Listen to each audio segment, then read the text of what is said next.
Hi everyone, welcome back to my YouTube channel. आज हम पढ़ने वाले हैं क्लास 12 का new chapter molecular basis of inheritance. ठीक है, ये बोर्ड के लिए, नीट के लिए, दोनों के लिए सफिशिएंट होगा। ठीक है, सो लेट्स स्टार्ट।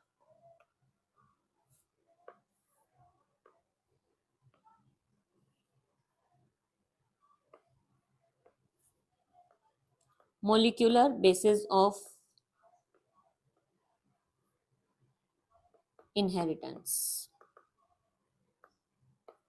ठीक है, इसके अंदर हम क्या क्या पढ़ेंगे? इसके अंदर हम डीएनए की स्ट्रक्चर पढ़ेंगे, डीएनए की कॉपी कैसे बनती है, डीएनए रेप्लिकेशन प्रोसेस पढ़ेंगे। डीएनए रेप्लिकेशन क्या होता है? डीएनए से डीएनए की कॉपी बनना। ठीक है, फिर डीएनए से आरएनए की फॉर्मेशन पढ़ेंगे, जिसको हम क्या कहेंगे? ट्रांसक्रिप्शन। ठीक है, फिर हम जेनेटिक कोड पढ़ेंगे। ओके, फिर नेक्स्ट हम पढ़ेंगे ट्रांसलेशन। ट्रांसलेशन क्या है? आरएनए से प्रोटीन सिंथेसिस। ठीक है, डीएनए के स्ट्रक्चर के बाद हम डीएनए की पैकेजिंग भी पढ़ेंगे। ठीक है, तो ओवरऑल हम इसमें ये सब चीजें पढ़ने वाले।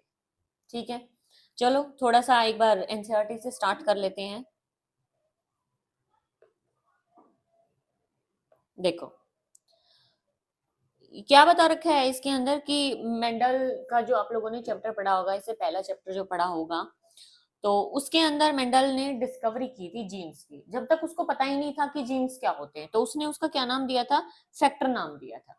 लगभग 100 साल तक हमें पता ही नहीं चला कि ये फैक्टर होते क्या हैं। बस बताया गया कि वे ट्रांसफर हो रहे होते हैं, कैरेक्टर ट्रांसफर हो रहे होते हैं इससे, लेकिन इनको क्या बोला गया? फैक्टर बोला गया।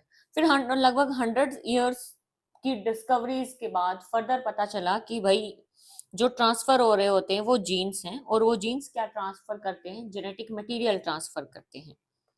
जेनेटिक मटेरियल ट्रांसफर करते हैं। ठीक है, अब जेनेटिक मटेरियल ट्रांसफर हो रहे हैं। ट्रांसफर क्या हो रहा होता है असल में? Nucleic acid. ठीक है, दो तरीके के न्यूक्लिक एसिड होते हैं, एक होता है डीएनए, एक होता है डीएनए और एक होता है आरएनए। ठीक है, डीएनए को हम बोलते हैं डीऑक्सीराइबो न्यूक्लिक एसिड, और आरएनए को हम बोलते हैं राइबोज न्यूक्लिक एसिड। ठीक है, क्यों हम इनका ये नाम अलग बोल रहे हैं? ठीक है, डीएनए के जो आरएनए होता है उसको हम राइबोज बोल रहे हैं, क्योंकि ये किससे बना हुआ होता है? राइबोज शुगर से बना हुआ होता है। और डीएनए जो बना होता है वो कौन सी शुगर से बना होता है? डीऑक्सीराइबोज। ठीक है, ये राइबोज शुगर है। इसके सेकंड कार्बन के ऊपर जब हम देखते हैं इसकी स्ट्रक्चर, सेकंड कार्बन के ऊपर आरएनए के अंदर एक OH ग्रुप लगा होता है। ठीक है, इसलिए इसको क्या कह रहे हैं? राइबोज। ठीक है, यही डीएनए के अंदर यही शुगर जो होती है उसके अंदर जो ये OH ग्रुप होता है, इसके अंदर से H ग्रुप जो होता है रिमूव हो जाता है। मतलब ये O ग्रुप जो होता है उसकी क्या हो जाती है? डिलीशन हो जाती है। ठीक है, इसलिए इस शुगर को हम क्या कह रहे हैं? डीऑक्सीराइबोज। ठीक है, तो डीएनए का नाम भी इसी वजह से डीऑक्सीराइबोज न्यूक्लिक एसिड है, और आरएनए का नाम भी इसी वजह से राइबोज शुगर है। ठीक है, ओके। अब जो न्यूक्लिक एसिड होती है वो किन किन चीजों से बना हुआ होता है? 3 चीजों से बना हुआ होता है। क्या क्या होती है? फर्स्ट होता है शुगर, सेकंड होता है फॉस्फेट, और थर्ड क्या होता है? Nitrogenous base. ठीक है, अब डीएनए के अंदर जो शुगर होती है वो कौन सी होती है हमारी? डीएनए के अंदर डीऑक्सीराइबोज, और आरएनए के अंदर हमारी शुगर कौन सी होती है? राइबोस। अब आप लोगों को पता है राइबोस शुगर क्यों बोल रहे हैं, क्योंकि उसके सेकंड कार्बन के ऊपर क्या लगा होता है? OH ग्रुप लगा होता है। और डीऑक्सी क्यों बोल रहे हैं? डीएनए के अंदर सेकंड कार्बन के ऊपर क्या लगा होता है? सिर्फ एक H ग्रुप लगा होता है। ठीक है, ओके। अब जो डीएनए होता है इसका हम साइज कैसे मापते हैं? कैसे हम पता लगाते हैं कि किसका साइज कितना है? ठीक है, डीएनए जो हो सकता है डबल स्ट्रैंडेड भी हो सकता है या फिर सिंगल स्ट्रैंडेड भी हो सकता है। डबल स्ट्रैंडेड मतलब दो स्ट्रैंड होंगे, आमने सामने प्रेजेंट होंगे, लिपटे होंगे। सिंगल स्ट्रैंडेड में सिर्फ एक स्ट्रैंड प्रेजेंट होगा। ठीक है, अब जब हम डबल स्ट्रैंडेड डीएनए की बात कर रहे हैं तो यहाँ पे हम बात करते हैं बेस पेयर की। ठीक है, सिंगल स्ट्रैंडेड की बात करते हैं तो हम यहाँ बात कर रहे हैं बेस की। ठीक है, बेस पेयर मतलब क्या है कि जो नाइट्रोजनस बेस है वो पेयर्स में प्रेजेंट होते हैं। मतलब अगर डबल स्ट्रैंडेड डीएनए की बात कर रहे हैं, अगर एडेनिन प्रेजेंट है तो इसके पेयर के अंदर भी एक नाइट्रोजनस बेस प्रेजेंट होगा। कौन प्रेजेंट होगा? थाइमिन प्रेजेंट होगा। अगर हम साइटोसिन की बात कर रहे हैं तो इसके पेयर में कौन प्रेजेंट होगा? एक ग्वानिन प्रेजेंट होगा। ऐसे ही उल्टा, थाइमिन प्रेजेंट है तो उसका बेस पेयर प्रेजेंट होगा ए, एडेनिन, और ग्वानिन प्रेजेंट है तो इसका बेस पेयर प्रेजेंट होगा सी, साइटोसिन। ठीक है, ओके। अब हम इनकी बेस पेयर के डिपेंडेंट होके, बेस पेयर के बेसिस के ऊपर हम डीएनए का साइज बताते हैं। ठीक है, तो चलो एक बार एनसीईआरटी रीड कर लेते हैं थोड़ी। देखिए, डीएनए की बात कर रहे हैं। डीएनए क्या है? एक लॉन्ग पॉलीमर है डीऑक्सीराइबोन्यूक्लिक एसिड न्यूक्लियोटाइड्स की। मतलब क्या होंगी? बहुत सारी न्यूक्लियोटाइड्स इसके अंदर जुड़ेंगी और क्या बना लेंगी? एक पॉलीन्यूक्लियोटाइड स्ट्रक्चर बना लेंगी। छोटे छोटे एक एक करके यूनिट जुड़ेंगे बहुत सारी, और वो एक लंबी चेन बना लेंगी। तो डीएनए की जो लेंथ है वो किसके ऊपर डिपेंड होती है? न्यूक्लियोटाइड्स के ऊपर डिपेंड होती है कि कितने उसके अंदर न्यूक्लियोटाइड्स जुड़े हुए हैं। ठीक है, और ये पेयर ऑफ न्यूक्लियोटाइड या फिर बेस पेयर जिनको कहते हैं, ये ऑर्गेनिज्म का करेक्टर होता है। क्या क्या होता है ऑर्गेनिज्म का character? Number of nucleotides present. ठीक है, एग्जांपल है जैसे एक बैक्टीरियाफोज है, साई बैक्टीरियाफोज है, उसके अंदर कितने न्यूक्लियोटाइड है? 5386 न्यूक्लियोटाइड प्रेजेंट है। बैक्टीरियोफेज लामड़ा होता है, उसके अंदर कितने? 48,502 बेस पेयर प्रेजेंट होते हैं। ठीक है, ई कोलाई के अंदर कितने होते हैं? 4.6 10⁻⁶ बेस पेयर प्रेजेंट होते हैं। अगर हम बात करें ह्यूमन की सेक्स सेल की, गैमीट्स की, एग सेल की बात कर रहे हैं, मानो हम सपोज करो, तो इसके अंदर कैसा कंटेंट होता है? हैप्लॉइड कंटेंट होता है। तो वो उसमें कितने बेस पेयर प्रेजेंट? 3.3 इंटू 10⁹ अगर हम बात कर रहे हैं, मानो सोमेटिक सेल की बात करें हम ह्यूमन के अंदर, तो क्या होगा? सोमेटिक सेल कैसी होंगी? डिप्लॉइड कंटेंट होगा।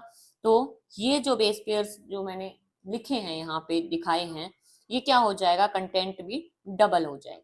ठीक है, इतना समझ आ गया आपको?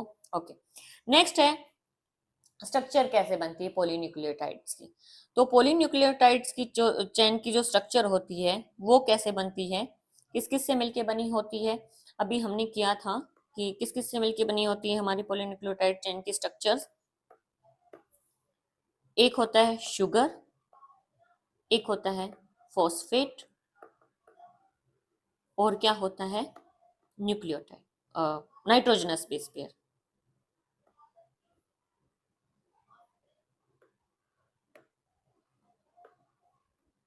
क्या होता है? नाइट्रोजनस।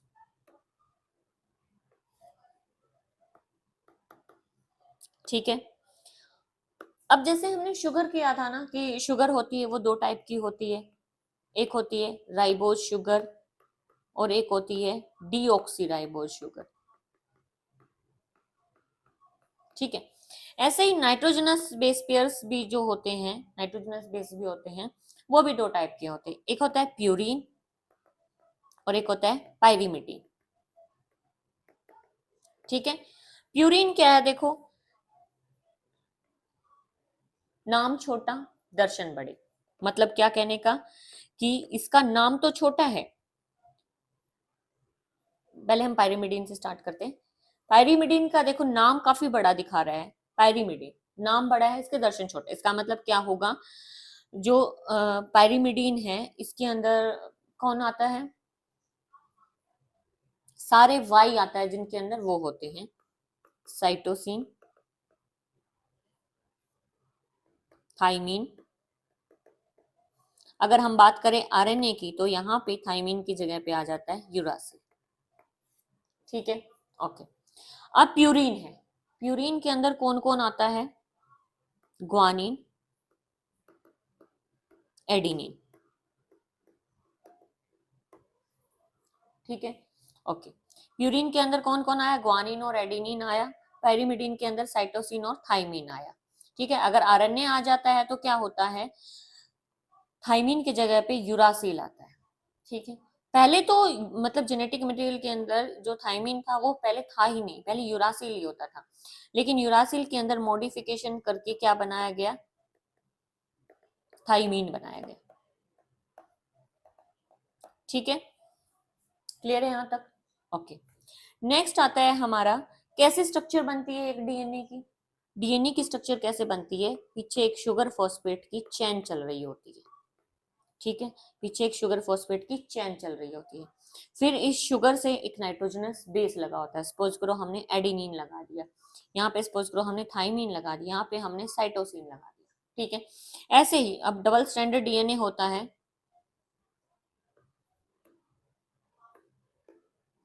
डबल स्ट्रैंडेड डीएनए होता है तो ऐसे ही इसके सामने भी एक चेन होगी और उसके ऊपर भी शुगर फॉस्फेट की एक बैकबोन बनी होगी, शुगर फॉस्फेट इस तरीके से, और इधर भी नाइट्रोजनस बेसिस लगे होंगे। ठीक है, अब एडिनिन के सामने कौन सा बेस पेयर लगता है, पेयर कौन करता है, एडिनिन के साथ पेयर करता है थाइमीन। ग्वानिन के साथ कौन पेयर करता है, साइटोसिन। और साइटोसिन के साथ कौन पेयर करता है, ग्वानिन। ये थोड़ा आगे पीछे हो गया है, लेकिन ये मतलब बैलेंसिंग होती है इनके बीच में। देखो एक बार ये स्ट्रक्चर देखो, यहाँ पे क्या है, ये एक चेन है। ठीक है, ये है फॉस्फेट, ये है sugar, phosphate sugar, phosphate sugar, ये एक चेन बनी हुई है, बैकबोन बनी हुई है शुगर फॉस्फेट की। ठीक है, अब शुगर से लगे हुए नाइट्रोजनस बेस, अब देखो इस नाइट्रोजनस बेस, ये यहाँ पे कौन लगा हुआ है, एडिनिन लगा हुआ है, यहाँ पे कौन लगा हुआ है, थाइमीन लगा हुआ है, यहाँ पे कौन लगा है, ग्वानिन लगा है, यहाँ पे कौन लगा है, साइटोसिन लगा हुआ है। ठीक है, ओके। ये जो चेन होती है, ये जो चेन होती है पॉलीन्यूक्लियोटाइड्स की, ये बनी होती है किस किस से बनी होती है, न्यूक्लियोसाइड से और फोस्फेट से। ठीक है, न्यूक्लियोसाइड और फोस्फेट मिलके क्या बनाते हैं, एक न्यूक्लियोटाइड बनाते हैं। अब न्यूक्लियोटाइड क्या होता है, न्यूक्लियोटाइड क्या होता है, एक फोस्फेट, एक शुगर और एक नाइट्रोजनस बेस मिलके क्या बनाती हैं, एक न्यूक्लियोटाइड बनाती हैं। ये क्या है, एक न्यूक्लियोटाइड। ये भी क्या है, एक न्यूक्लियोटाइड है।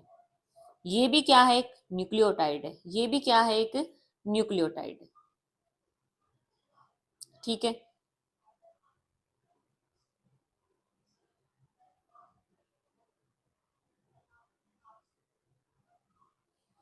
ठीक है, ये भी क्या है, एक न्यूक्लियोटाइड प्रेजेंट है। अब न्यूक्लियोसाइड क्या होता है, न्यूक्लियोसाइड क्या होता है, न्यूक्लियोसाइड होता है एक शुगर और नाइट्रोजनस बेस क्या बनाते हैं, एक न्यूक्लियोसाइड बनाते हैं। ठीक है, शुगर और नाइट्रोजनस,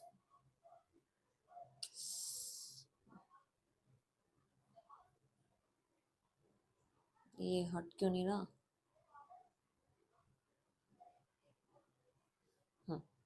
शुगर और न्यूक्लियोसाइड, शुगर और नाइट्रोजनस बेस मिलके क्या बना रहे होते हैं, एक न्यूक्लियोसाइड बना रहे होते हैं। ठीक है, न्यूक्लियोसाइड बना रहे होते हैं, और अब इस शुगर नाइट्रोजनस बेस के साथ एक फॉस्फेट ग्रुप ऐड हो जाता है, तो ये क्या बन जाता है, एक कंप्लीट न्यूक्लियोटाइड बन जाता है। और ऐसी ऐसी न्यूक्लियोटाइड यूनिट मिलके क्या बना देती है, पॉलीन्यूक्लियोटाइड। देखो एक न्यूक्लियोटाइड है तो इसको हम बोलेंगे मोनोन्यूक्लियोटाइड, दो न्यूक्लियोटाइड ऐड हो गए हैं तो हम इसको बोलेंगे डाई न्यूक्लियोटाइड, तीन न्यूक्लियोटाइड ऐड हो गई तो ट्राई न्यूक्लियोटाइड, और ज्यादा हो गई है तो हम इसको क्या बोलते हैं, एक पॉलीन्यूक्लियोटाइड चेन बोलते हैं। तो वही तो हम बना रहे हैं, वही तो ये बना हुआ है, देखो पॉलीन्यूक्लियोटाइड चेन। ठीक है, क्या आपको समझ आया यहाँ तक? क्या बताया अभी तक कि जो एक डीएनए होता है वो किस किस से मिलके बना हुआ होता है, sugar phosphate sugar phosphate sugar phosphate की बैकबोन से बना होता है, और शुगर के ऊपर लगा होता है एक नाइट्रोजनस बेस, और ये फॉस्फेट शुगर नाइट्रोजनस बेस मिलके बनाता है एक न्यूक्लियोटाइड। तो न्यूक्लियोसाइड क्या था, न्यूक्लियोसाइड था शुगर प्लस नाइट्रोजनस बेस। ठीक है, क्लियर है यहां तक? ओके। अब जो ये शुगर फॉस्फेट की जो चेन है ना, ये क्या करती है,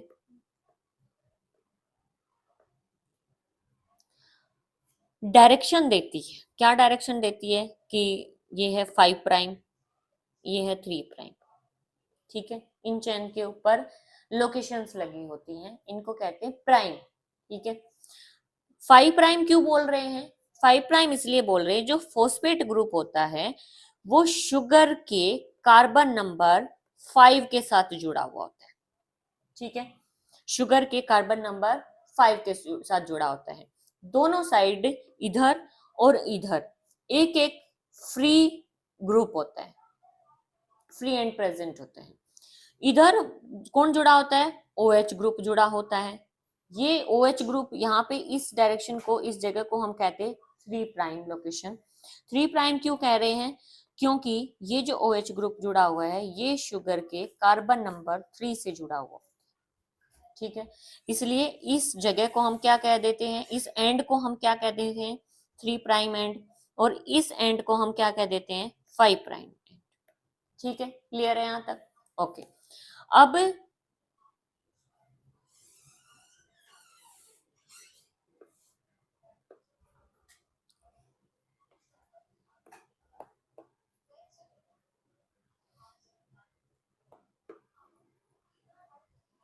अब यहाँ पे ये हमने पढ़ा 5 प्राइम एंड है, ये हमने पढ़ा 3 प्राइम एंड है। इसमें क्या होता है, जो ये शुगर होती है और ये जो फॉस्फेट होता है ये एक दूसरे से जुड़े होते हैं, किससे, एक ग्लाइकोजाइडिक बॉन्ड से। ये एक दूसरे से जुड़े होते हैं किस बॉन्ड से, ग्लाइकोजाइडिक बॉन्ड से। ठीक है, कौन कौन, शुगर और फॉस्फेट। ठीक है, क्लियर है यहाँ तक? ओके। इस बॉन्ड को, इस लिंकेज को जो हम कह रहे हैं, इस लिंकेज को हम क्या कह रहे हैं, 3 prime to 5 prime phosphodiester bond. Phosphodiester bond क्यों, क्योंकि ये कंप्लीट एक चेन बना रहा है, ये हर न्यूक्लियोटाइड को एक दूसरे से जोड़ रहा है, तो इस बॉन्ड को हम क्या कह रहे हैं, फॉस्फोडाइस्टर बॉन्ड कह रहे हैं। ठीक है, क्लियर है यहाँ तक? अब इसके अंदर प्रोजेक्शन, यहाँ पे बीच में कौन प्रोजेक्टेड होता है, इधर लटका हुआ कौन होता है, नाइट्रोजनस बेस लटका हुआ होता है। अभी नाइट्रोजनस बेस किसके साथ ज्वाइन करेगा, इधर भी एक शुगर फॉस्फेट की चेन लगेगी, शुगर फॉस्फेट की चेन लगेगी, और यहाँ की शुगर से भी कौन जुड़ा होगा, एक एक नाइट्रोजनस बेस जुड़ा होगा, और वो नाइट्रोजनस बेस किसका कॉम्प्लीमेंट्री बेस होगा, सामने वाले प्रोजेक्टेड जो बेस है उसका कॉम्प्लीमेंट्री होगा। अब एडिनिन है, एडिनिन का कॉम्प्लीमेंट्री बेस कौन होगा, एडिनिन का कॉम्प्लीमेंट्री कौन होता है, थाइमीन होता है। थाइमीन क्यों होता है, देखो हमने पढ़ा था कि प्यूरिन प्यूरिन और पायरीमिडीन दो तरीके के नाइट्रोजनस बेस होते हैं। प्यूरिन में कौन कौन था, एडिनिन ग्वानिन। पायरीमिडीन में कौन था, थाइमीन और साइटोसिन, ये था, डीएनए की बात कर रहे हैं। ठीक है, अब जो डीएनए होता है ना, उसकी इतनी ही विड्थ होती है कि उसके अंदर एक प्यूरिन का बेस आ सकता है, उसके साथ पेयर करके एक पायरीमिडीन का बेस आ सकता है। ठीक है, अगर दोनों प्यूरिन और प्यूरिन आ जाएंगे तो उसमें क्या होगा, वो स्टेबल नहीं होगा डीएनए स्ट्रक्चर, क्योंकि स्पेस जो है, प्यूरिन जो होता है वो अगर प्यूरिन और प्यूरिन का वो स्टेबल नहीं होगा, क्योंकि प्यूरिन की जो स्ट्रक्चर होती है वो बड़ी होती है। प्यूरिन जो होते हैं 9 कार्बन की स्ट्रक्चर होती है, जबकि पायरीमिडीन होती है 6 कार्बन की। तभी तो बोला था पायरीमिडीन, नाम बड़ा दर्शन छोटे, क्योंकि इसका नाम तो बड़ा है लेकिन इसकी जो स्ट्रक्चर है वो कितने की है, 6 कार्बन की। लेकिन प्यूरिन नाम छोटा लग रहा है लेकिन इसकी स्ट्रक्चर कितनी है, 9 कार्बन की। अब अगर हम यहाँ पे प्यूरिन और प्यूरिन को जोड़ देते हैं तो ये इसकी विड्थ से बाहर निकल जाता है, तो नहीं आ पाएगा, तो डीएनए स्ट्रक्चर स्टेबल नहीं होगा।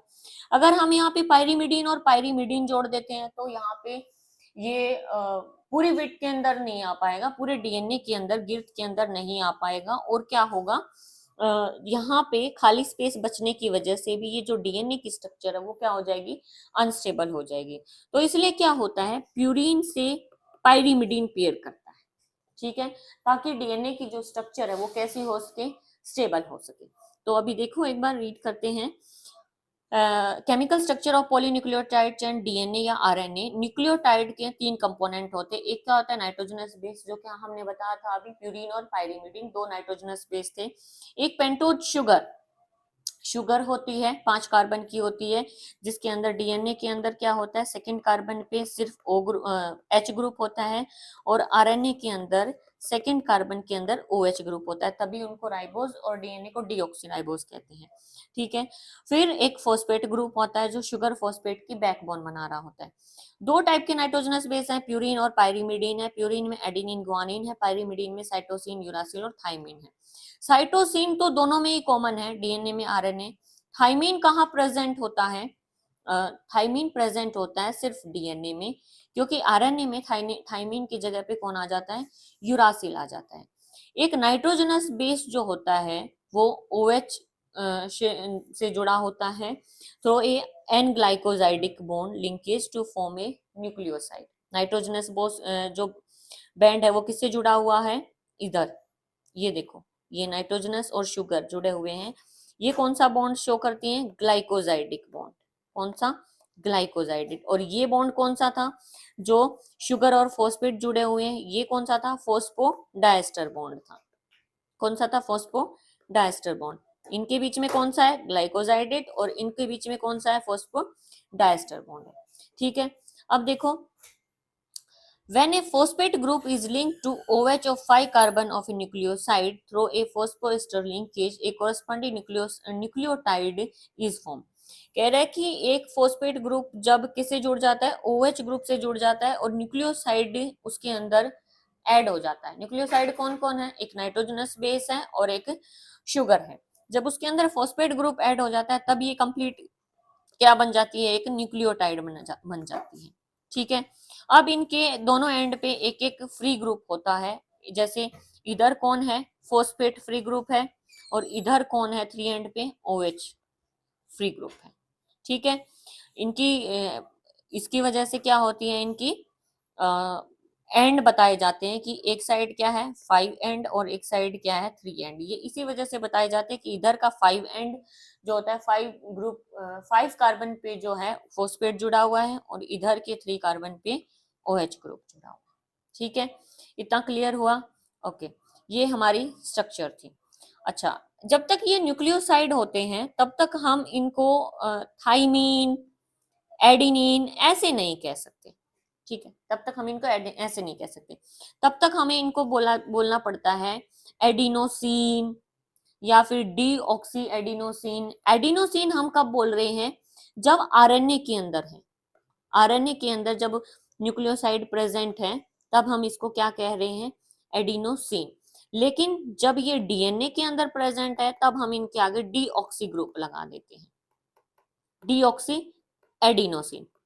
इससे मानो कहीं पे लिखा हुआ है सिर्फ एडिनोसिन, तो इससे क्या पता लग रहा है कि हम किसकी बात कर रहे हैं, सिर्फ एडिनोसिन की बात कर रहे हैं। अगर हम तो कौन सा न्यूक्लियोसाइड की बात कर रहे हैं, एडिनिन ग्रुप वाला न्यूक्लियोसाइड है, मतलब नाइट्रोजनस बेस किससे जुड़ा हुआ है, शुगर से जुड़ा हुआ है, लेकिन कहाँ पे बात कर रहे हैं हम, ये आरएनए के अंदर, ठीक है। लेकिन अगर हम बात करें डीऑक्सी एडिनोसिन, तब हम किसकी बात कर रहे हैं, बात तो अभी भी हम एडिनिन की कर रहे हैं, शुगर के साथ जुड़ा हुआ न्यूक्लियोसाइड है, लेकिन किसके अंदर, डीएनए के। तो डीएनए को स्पेसिफाई करने के लिए हमें डीऑक्सी ग्रुप इसके अंदर ऐड करना पड़ता है, डीऑक्सी ग्रुप जोड़ना पड़ता है। अब एडिनोसिन था, एडिनोसिन के साथ अगर हम फॉस्फेट भी ऐड कर देते हैं तो ये क्या बन जाता है, एक न्यूक्लियोटाइड बन जाता है। इससे पहले ये क्या था, न्यूक्लियोसाइड था। अब बहुत सारी nucleotide group A B C, मतलब 1 2 3 4 इतनी सारी न्यूक्लियोटाइड ग्रुप ऐड होके क्या बनाएंगी, एक पॉलीन्यूक्लियोटाइड चेन, ठीक है। कंप्लीट एक हमारा डीएनए बन जाता है। क्लियर है यहाँ तक? आज के लिए इतना ही। आई होप आप लोगों को समझ आया हो। ओके, हम एक चीज रह गई है हमारे बीच, हमें पढ़नी, जो एडिनिन थाइमिन के साथ पेयर कर रहा होता है ना, तो उनके बीच में ना बॉन्ड प्रेजेंट होता है। कौन सा बॉन्ड, हाइड्रोजन बॉन्ड। एडिनिन और थाइमिन के बीच में डबल हाइड्रोजन बॉन्ड होता है। ऐसे ही साइटोसिन जब ग्वानिन के साथ पेयर कर रहा है तब उनके बीच में भी बॉन्ड प्रेजेंट है। कैसा बॉन्ड, ट्रिपल हाइड्रोजन बॉन्ड, ठीक है। अभी तक हमने क्या क्या क्या कितने बॉन्ड पढ़े, 3 बॉन्ड पढ़े। पहला बॉन्ड हमने पढ़ा शुगर और नाइट्रोजनस के बेस में, इस बॉन्ड को हमने बोला ग्लाइकोजाइडिक बॉन्ड। दूसरा बॉन्ड हमने पढ़ा फॉस्फेट और शुगर के बीच में, इसको हमने बोला फॉस्फोडाइस्टर बॉन्ड, ठीक है। तीसरा बॉन्ड हमने पढ़ा हाइड्रोजन बॉन्ड, जो किनके बीच में था, नाइट्रोजनस बेसिस के बीच में था, पेयरिंग के लिए, ठीक है। एडिनिन के बीच में, एडिनिन और थाइमिन के बीच में डबल हाइड्रोजन बॉन्ड है। साइटोसिन और ग्वानिन के बीच में ट्रिपल हाइड्रोजन बॉन्ड, ठीक है। क्लियर है यहाँ तक? Okay, thank you so much. ये डीएनए की स्ट्रक्चर आई होप आप लोगों को समझ आई होगी। इसका नेक्स्ट पार्ट हम कल करेंगे।